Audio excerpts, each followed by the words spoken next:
you met? Uh, I met Nate about back in 2015. I was 20 years old. Was determined on trying to become a pro wrestler, but I just didn't know there was any local promotions in Omaha until I finally came across Magnum, and one of their posts they had posted was that they were offering training courses. So I emailed them and then told them I was interested, and then they emailed me back, said, this is when we're starting. This is where we'll be training at, and then the price and everything. So I started in the summer 2015, and then I remember driving to the address, and then it was some small house. I was like, oh, this is weird.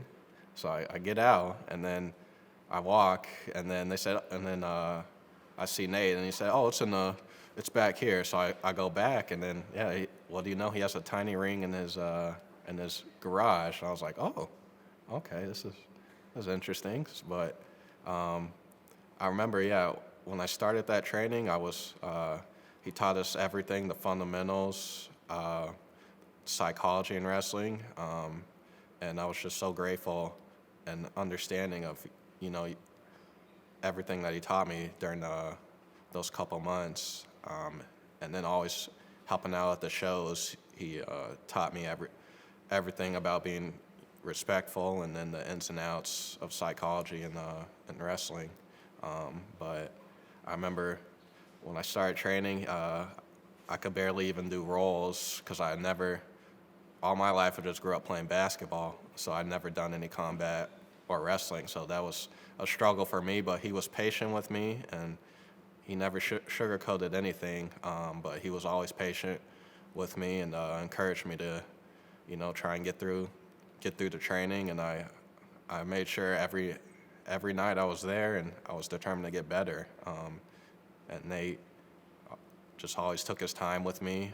It was me and about 2 or 3 other trainees, and he always just took his time and taught us the basic fundamentals and told us we don't need to do all these flips and everything. That's not what's needed in wrestling. You just need the fundamentals and basic psychology. And I was forever grateful that that training that he taught me, I'm able to just take it with me today as well. Yeah, elaborate more on that. Like, what about his training, his teaching style? What about that has still impacts you to this day? Well, just he never sugarcoated anything. He was just always straight. If I did something wrong, he would let me know. I remember when we first started taking bumps, I was very nervous and very, very scared. But he was patient with me. And that first day, the following night after taking bumps, I could barely move my neck. So I couldn't even turn or sleep or anything.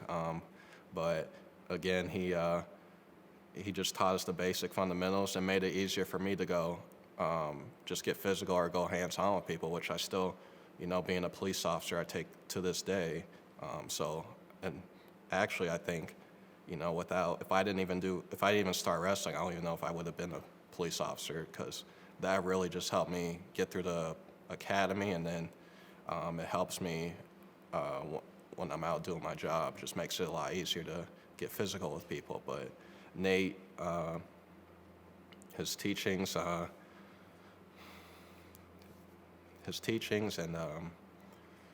just everything, all his patience, and how he led by example, how passionate he was. I'll never forget too. About 3 or 4 months in the training, it was me and about 2 or 3 other trainees. There was one particular trainee, I won't mention his name, but we were doing arm drags. So I did my arm drag, and then this guy who, I'll just say, he just wasn't up to speed. It was taking him a lot longer to learn the ropes, but he ended up injuring one of the current wrestlers right now on Magnum. And then I see Nate's eyes get so red hot, and then he starts screaming and cussing at this guy, and then he just starts arm dragging him. I want to say it had to have been at least 10 times, and bumped him. And then he starts bumping me, and I'm like, oh, what did I do? I didn't do it. But yeah, I guess that's just how passionate he was. But then he would pull me aside and told me, hey, I didn't mean to arm drag you as much. It's mostly towards this guy, but that just shows, how much passion he had for learning, and just wanted to make sure his guys were squared away. Um,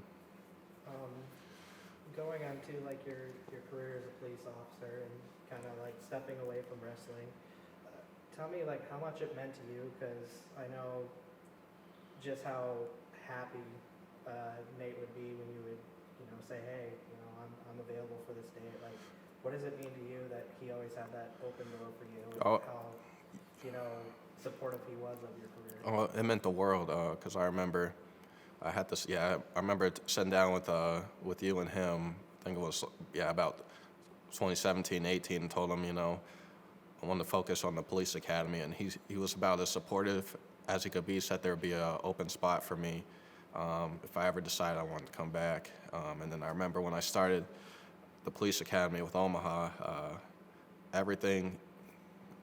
A bit of advice he told me was mouth shut and ears open, and I took that to heart, like in the police academy. Like I remember him saying that, and I always took that to heart. And then just some of his teachings during some of our scenarios, that just went through my head, and that helped me out a lot too. And then after I got through that, I had the itch to come back. So I remember messaging him, hey, I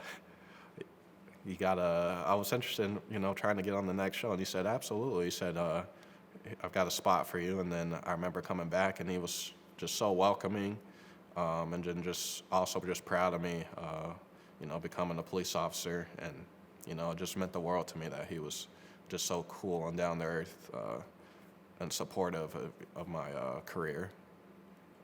And then finally, if they're just, we're hearing this a lot, thank you, but like, if there's one last thing that you could have said to him, what would it have been? I just want Nate, I just appreciate everything you've taught me. I appreciate everything you've done for the wrestling community. I'll never forget you. And I love you. Yep, thank you, man.